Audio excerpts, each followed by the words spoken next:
STEWIE2K scammed XQC, more changes to the HLTV 3.0 system, and why analysts are roasting Hooxi. Hello there friends, this is CS2 News Hub. Without further ado, let's get straight to it. But first, on a side note, thank you guys for all the support you've shown us in the previous episode. It was amazing, really heartwarming, and thank you guys. Thank you, we love you all. Now let's get back to news and talk about skins. By the time you're watching this, the trade ban on all knives crafted right after the update should be already lifted. We still don't know exactly how that will impact the market, but drop a comment if you've managed to snag a butterfly Doppler for dirt cheap. Right now, the total CS skin market cap has passed $4.1 billion.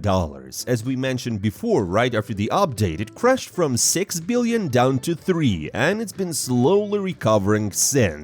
What will happen after the trade ban? Well, I guess you already know. But there's definitely one guy who didn't end up losing money in all the skin chaos, and it's STEWIE2K. So, a few days ago, the famous Chinese trader NiKo CS claimed that Stewie had been scamming traders who were buying skins from his sponsors. He asked them to pay up front while the trade ban was still active and then just ghosted them. He told people he needed the cash for family expenses, but according to rumors, he was actually blowing it all on gambling. Just imagine a CS legend who made around $1 million over his career only in prize money apparently couldn't pay back just $30,000. Even Kasat called him out for it. Later, Overdrive, the famous Eastern European insider and a scout for Team Spirit, said he wasn't pretty much surprised about STEWIE2K, adding that there have been rumors for a long time that Stewie is hard to deal with and that nobody really wants to play with him. The real question is, were those 30k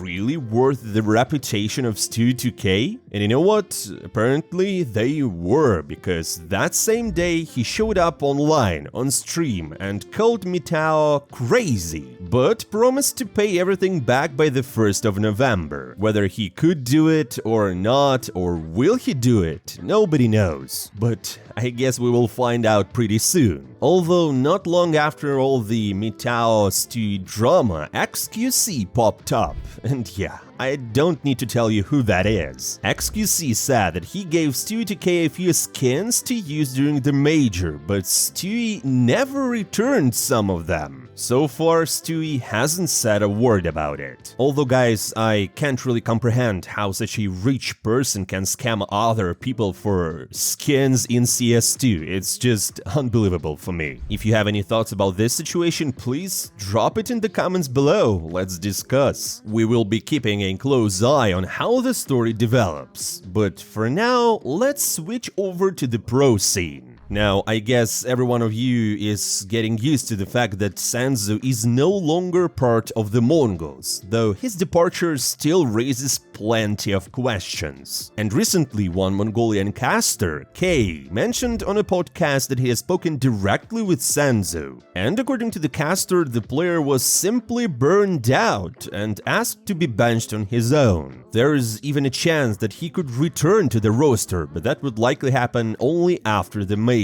So it looks like all those scandal theories were completely off. We are really hoping to see a player like Senzu back in action, since the team clearly feels his absence. In the meantime guys, Donk decided to share a bit of advice on how to climb ELO. He spoke to players who keep performing well but can't seem to rank up. And here's what he said: just keep playing at your level and eventually you will rise. And that's all. Coming from Donk, maybe he is right. What do you think? Meanwhile, HLTV decided to update their 3.0 rating system. The community had been complaining for a while that it didn't really work and that aggressive players were getting undervalued. Now, frags are once again a key factor, HLTV says. Round swing still matters, but frags are what matters most. And thanks to this update, Donk's rating went from 1.34 to 1.38. Now let's move on to NiKo. He talked about Falcons' plans for the future. By the end of the year, the team wants to catch up with Vitality, and next year they're aiming to hit their peak form with their current lineup. Which basically means we probably shouldn't expect any roster changes in the next 6 months, unless Falcons completely flop at the major. And suddenly NiKo also decided to speak about the paid fans situation that started after Chopper's joke at EWC. And obviously NiKo said it's total nonsense. According to him, there are already tons of Falcons fans in Saudi Arabia, and the team has players everyone loves. So all those accusations turned out to be baseless. But,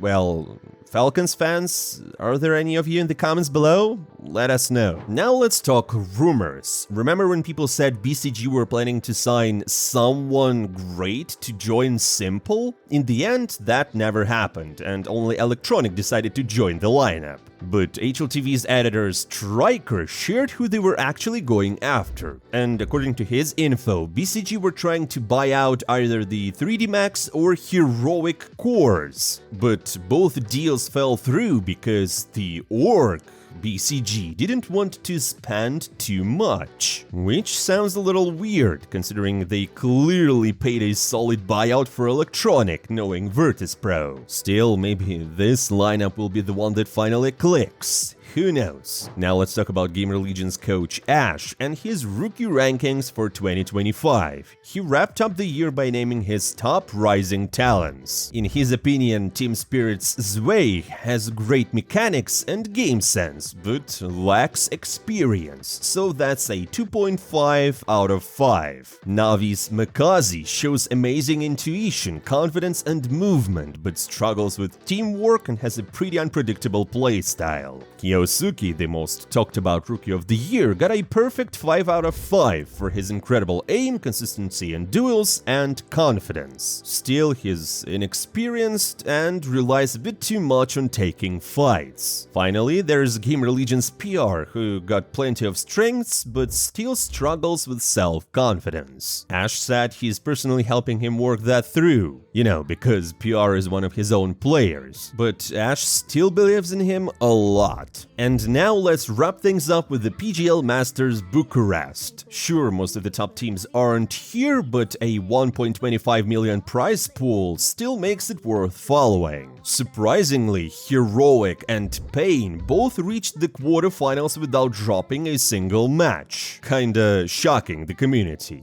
Heroic took down BB Team and Aurora, who were seen as heavy favorites. Meanwhile, Team Liquid, Bait and Saw advanced with a 3-1. Shui's team beat Legacy, BB Team and FlyQuest, but fell to Aurora. Speaking of, they've been one of the biggest surprises of the tournament. They were expected to cruise into the next stage without any trouble, but now they're sitting at 2-2. They took wins over Fnatic and Liquid, but lost to Saw and Heroic. Their fate will be decided today in their match against Astralis. And here's where the things get really interesting. So, after Astralis' early losses, the team once again found itself under fire. For example, Thorin ironically said, "Remember when thousands of people said Hooxi deserved to play with NiKo and Monacy? And he said that if you hate or criticize him, you just don't understand CS?" Yeah, and honestly, Astralis have been super inconsistent this event. Against Legacy, they couldn't win a single map, and Hooxi had one of the worst games of his entire career. 1 frag, 16 deaths, almost negative 12% round swing, and 0 firepower. I mean, have you ever seen a player on the top tier who had 0 firepower?